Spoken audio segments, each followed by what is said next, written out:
चालले आज पिंपळगावच्या बाजारला बरं का. तर म्हणजे ते पिंपळगावचा रोड आहे ना खूप खराब झालेला आहे.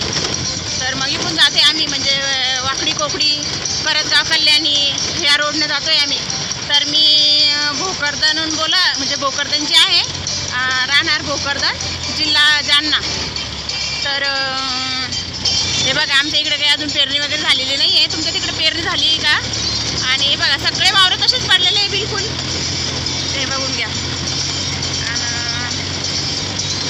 असं आहे मग हे काय मग मामू.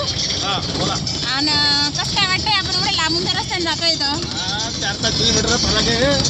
आणि पेट्रोल पण खूप लागत असेल. डिझेल चांगला, डिझेल 2-3 लिटर शिल्लक लागतो. तर मग आपण तो रोड कधी चांगला होणार आहे आपला? 1-1.5 महिना लागेल त्याला. 1-1.5 महिना लागेल का? बरं बरं ठीक आहे. तोपर्यंत आपण मग याच रोडनं जायचं आहे ना. हां कसं काही आहे एवढा काही बरोबर नाही आहे म्हणा, पण मग चालू तिकडच्यापेक्षा चांगला आहे बरं का. हे असं आहे मग मंडळी. आणि माझे व्हिडिओ तुम्हाला कसे वाटतात जरा सबस्क्रायबर करा जा बरं का. मला चांगले असेल माझे व्हिडिओ तर हे असं आहे. आमच्या इकडे निसर्गरम्य वातावरण खूप छान आहे, पण पाऊसच नाही पडू लागला ना. अगोदर पाऊस पडला आणि आता पाऊसच नाही पडत. सगळे लोक शेतात नाही बरं का, पेरणी वगैरे चालू आहे पण पाऊसच नाही आहे. आम्ही खूप लंब्या फेऱ्याने आणि लंब्या यांना आलेलो आहे आज, कारण आम्हाला जायला अर्धा तास लेट होणार आहे आज बाजारामध्ये. हो ना, हे बघा असं चालू आहे आता हे सगळं काही. म्हटलं आता चला यांना सांगू तरी खरं की आपण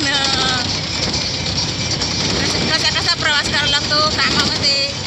नुसते शेतकरी लोकांनाच मेहनत करावं लागत नाही आहे, जे छोटे मोठे व्यापारी आहे, छोटे मोठे बिझनेस करत आहेत त्यांना पण हे करावं लागतं आहे. म्हणजे मेहनत तर घ्यावंच लागते, सगळ्यांनाच मेहनत घ्यावं लागते. असं आहे ना, मेहनतीशिवाय काहीच नाही आहे. तर हे बघा असं आहे.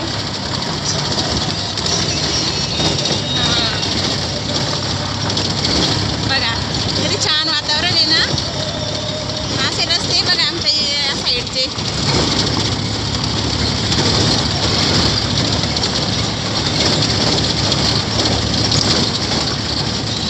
मिरच्या केवढ्याला किती मोठ्या मोठ्या मिरच्या झाल्या मग बघा. मिरच्या खूप मोठ्या मोठ्या झाल्या आहे. आता लगेच त्याला मिरची लागू शकते.